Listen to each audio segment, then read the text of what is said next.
প্রিয় দর্শক, আপনারা দেখতে থাকুন। পাবনার সকল ছাত্রছাত্রীরা আবু সাঈদ হত্যার দাবিতে রাস্তা অবরোধ করে আন্দোলন চালাচ্ছে এবং তারা বৃষ্টির মধ্যেই রাস্তায় বসে পড়েছে। সকল ছাত্রছাত্রী তাদের দাবি মানতে হবে এই বলে আন্দোলন চালিয়ে যাচ্ছে। আপনারা ভিডিওটা দেখতে থাকুন আর অবশ্যই শেষ পর্যন্ত দেখবেন।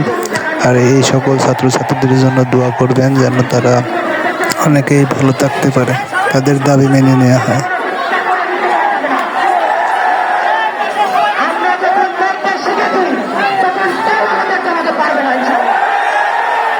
আমরা বাংলাদেশের সকল ছাত্র সমাজ একত্রিত হয়ে এই স্বৈরাচারের বিরুদ্ধে আন্দোলন করে তুলব। আপনারা জানেন সবাই বসতে হবে।